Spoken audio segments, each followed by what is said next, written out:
एक बार टूनी जंगल में कहीं जा रही थी।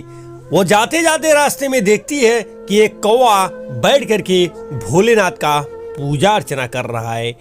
टूनी यह देख करके अचंभित हो जाती है और वो सोचने लगती है कि कौवा आखिर में कब से भक्त बन गया। फिर टूनी कौवे के भक्ति का राज जानना चाहती है और वह फिर कौवे के पास जाती है।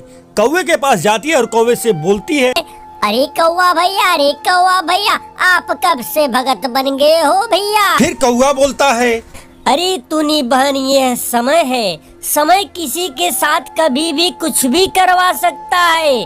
सबका समय हमेशा एक बराबर नहीं होता। अगर तुम मेरे पूजा पाठ के बारे में जानना चाहती हो कि मैंने ऐसा क्यों कर रहा हूँ और मैंने ऐसा क्यों किया, तो लो, मैं आपको अपनी पूरी कहानी बता रहा हूँ। फिर कौवा बड़ी मायूस होकर के बोलता है कि टूनी बहन, मेरी बीवी बहुत दिन पहले ही मुझको छोड़ करके इस दुनिया से चली गई। अपने पीछे वह सिर्फ 2 अंडा और मुझको छोड़ कर गई थी। मैंने उस अंडे को बहुत पाला पोसा। कुछ दिन के बाद उसमें से 2 बच्चे निकले। दोनों बच्चे को मैंने इतना प्यार दुलार और संस्कार दिया, खिलाया पिलाया, जान से ज्यादा उन्हें प्यार दिया। मान जान सम्मान में कभी उनकी कोई कमी नहीं आने दी, कभी उनको भूखों नहीं सोने दिया।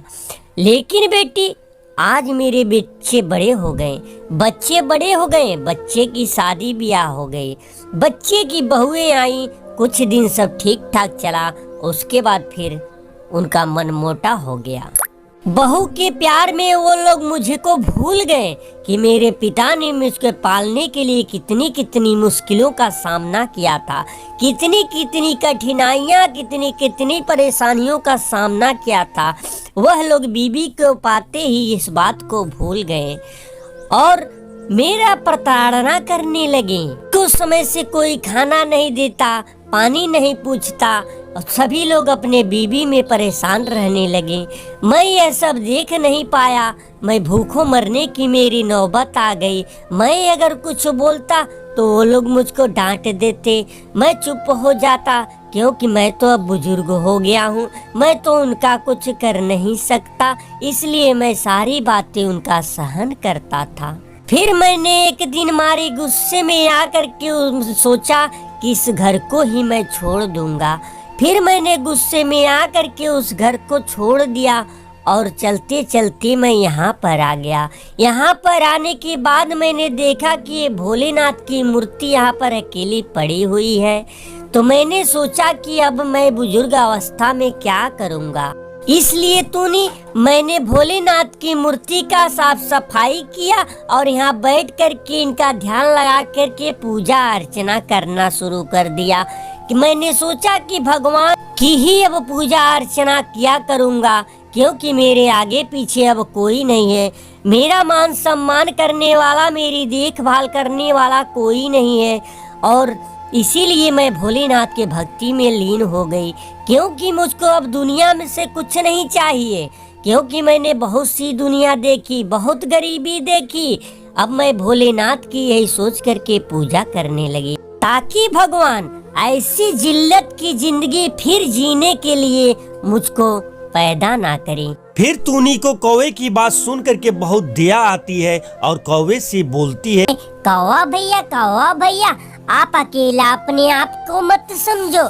मैं भी अकेली हूँ, मेरे भी माता पिता नहीं है इस दुनिया में। आप मेरे साथ मेरे घर चलो, हम लोग एक साथ ही रहेंगे, एक साथ खाएंगे और एक साथ ही रहेंगे। मैं आपकी सेवा सत्कार सब किया करूँगी। फिर कौवा बोलता है, मैंने सुना था लेकिन आज देख लिया कि जिसका कोई नहीं होता उसका भगवान होते हैं। भगवान किसी ना किसी रूप में आते हैं और अपने शिष्य का, अपने पुजारियों का मदद जरूर करते हैं। तो टूनी, आपको भगवान ने भेज दिया मेरे पास मेरी हेल्प करने के लिए। टूनी, आपका बहुत बहुत धन्यवाद, जो आपने एक बेसहारा को सहारा दिया। फिर टूनी, चिड़िया और कौवा टूनी के घर जाने लगते हैं। तो दोस्तों मेरी कहानी, मेरी स्टोरी कैसी लगी कमेंट बॉक्स में जरूर बताएगा। वीडियो अच्छा लगा हो तो एक लाइक जरूर कर दीजिए। अगर इसी प्रकार का मेरा वीडियो देखना चाहते हैं तो चैनल को सब्सक्राइब और वीडियो को लाइक और बेल आइकन घंटी जरूर दबा दीजिए। तो दोस्तों वीडियो देखने के लिए बहुत बहुत धन्यवाद। तो मिलते हैं अगले वीडियो में, तब तक के लिए जय हिंद, जय भारत, वंदे मातरम।